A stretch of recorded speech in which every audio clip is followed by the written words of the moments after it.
मेहनत का फल, मुसीबतों का हल और आने वाला कल सब ईश्वर के हाथ में है। उम्मीद कभी संसार से नहीं, संसार को रचने वाले से रखनी चाहिए।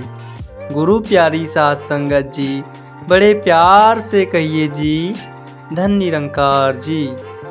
आशा करते हैं कि आप सभी संत महापुरुष जहाँ भी होंगे सेवा सिमरन और सत्संग करते हुए सतगुरु के चरणों से जुड़ करके स्वस्थ होंगे, खुश होंगे, मस्त होंगे।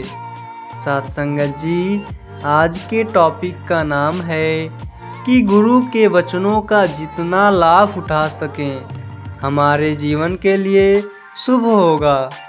साथ संगत जी, एक बार एक बेहद खूबसूरत महिला समुद्र के किनारे रेत पर टहल रही थी। समुद्र की लहरों के साथ कोई एक बहुत चमत्कार पत्थर छोर पर आ गया। महिला ने वह नायाब सा दिखने वाला पत्थर उठा लिया। वह हीरा था। महिला ने चुपचाप उसे अपने पर्स में रख लिया, लेकिन उसके हाव भाव पर बहुत ज़्यादा फर्क नहीं पड़ा। पास में खड़ा एक बूढ़ा व्यक्ति बड़े ही कौतूहल से यह सब कुछ देख रहा था। अचानक वह अपनी जगह से उठा और उस महिला की ओर बढ़ने लगा।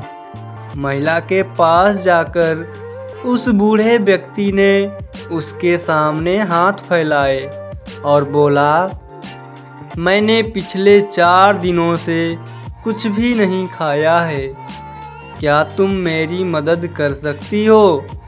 उस महिला ने तुरंत अपना पर्स खोला और कुछ खाने की चीज़ ढूंढने लगी।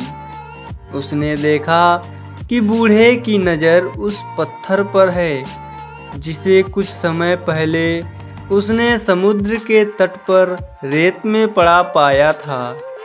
साथ संगत जी, महिला ने पूरी कहानी समझ गई।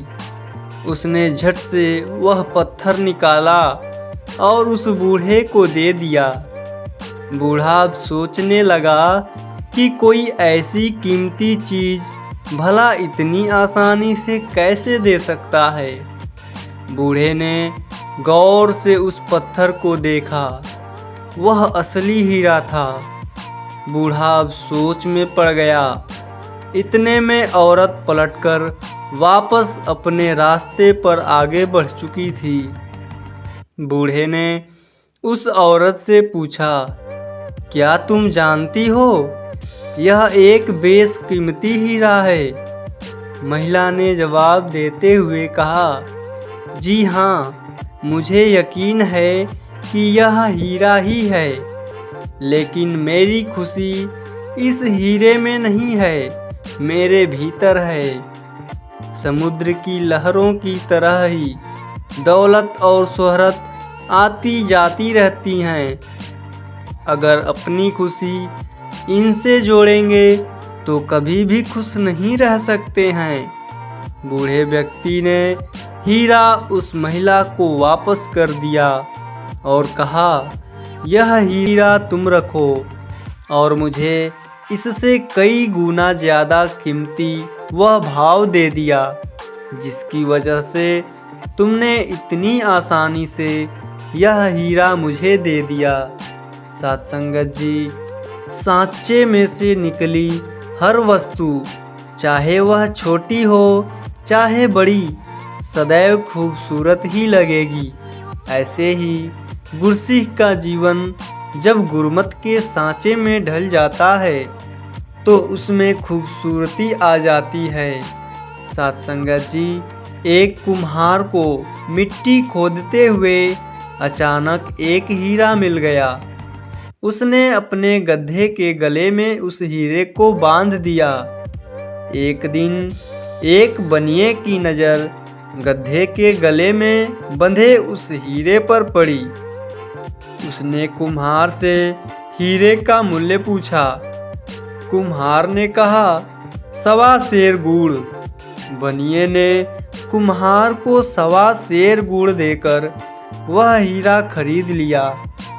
बनिए ने भी उस हीरे को एक चमकीला पत्थर समझा था, लेकिन अपनी तराजू की शोभा बढ़ाने के लिए उसकी डंडी में बांध दिया था।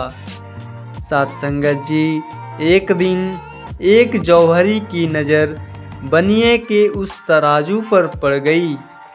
उसने बनिए से हीरे का दाम पूछा तो बनिए ने कहा, केवल 5 रुपए।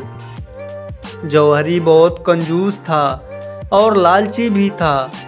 हीरे का मूल्य केवल 5 रुपए सुनकर वह समझ गया कि बनिया इस कीमती हीरे को एक साधारण सा पत्थर का टुकड़ा समझ रहा है। वह उससे भाव ताव करने लगा। 5 नहीं 4 रुपए ले लो। बनिए ने मना कर दिया, क्योंकि उसने 4 रुपए का 1.25 सेर गुड़ देकर खरीदा था। साथ संगत जी, जौहरी ने सोचा कि इतनी भी जल्दी क्या है, कल आकर फिर कहूँगा। यदि नहीं मानेगा तो 5 रुपए देकर खरीद लूँगा। साथ संगत जी, संजोग से ही 2 घंटे के बाद एक दूसरा जौहरी कुछ ज़रूरी सामान खरीदने के लिए उसी बनिए के दुकान पर आया। तराजू पर बंधे हीरे को देखकर वह चौंक गया। उसने सामान खरीदने के बजाय उस चमकीले पत्थर का दाम पूछ लिया। बनिए के मुख से 5 रुपए सुनते ही उसने झट से जेब में हाथ डालकर 5 रुपए निकाले और उसे 5 रुपए थमा दिए और हीरा लेकर खुशी खुशी चल पड़ा।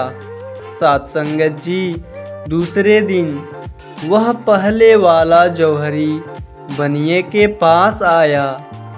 5 रुपए थमाते हुए बोला, लाओ भाई, दो वह पत्थर। बनिया बोला, वह तो कल ही एक दूसरा आदमी 5 रुपए में ले गया। यह सुनकर जौहरी ठगा सा महसूस करने लगा और अपने गम को कम करने के लिए बनिए से बोला, अरे मूर्ख, वह साधारण पत्थर नहीं है, 1 लाख रुपए कीमती का हीरा था। बनिया बोला, मुझसे बड़े मूर्ख तो तुम हो। मेरी दृष्टि में तो वह साधारण पत्थर का टुकड़ा था, जिसकी कीमत मैंने 4 रुपए मूल्य के 1.25 सेर गुड़ देकर चुकाई थी। पर तुम जानते हुए भी कि 1 लाख की कीमत का वह पत्थर 5 रुपए में भी नहीं खरीद सके। तो साथ संगत जी, हमारे साथ भी अक्सर ऐसा ही होता है। हमें हीरे रूपी सच्चे गुरु मिले हैं, लेकिन अज्ञानतावश पहचान नहीं कर पाते हैं और उनके वचनों की उपेक्षा कर बैठते हैं। जैसे इस कहानी में कुम्हार और बनिए ने की। कभी पहचान भी लेते हैं तो अपने अहंकार के चलते तुरंत स्वीकार नहीं कर पाते और परिणाम होता है पहले जौहरी की तरह, जो कि पश्चाताप के अतिरिक्त कुछ हासिल नहीं हो पाता।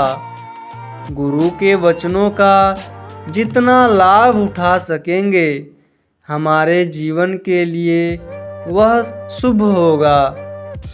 साथ संगत जी, ज़रूरतों के हिसाब से लोगों से जुड़े रहना एक सामान्य व्यवहार होता है, परंतु ज़रूरत के बगैर भी लोगों का ख्याल रखना एक अच्छे व्यक्तित्व की पहचान होती है।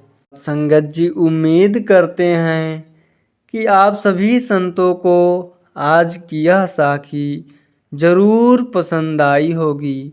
फिर मिलते हैं ऐसे ही अगले सुंदर टॉपिक में। सात संगत जी बड़े प्यार से कहिए जी। धन निरंकार जी।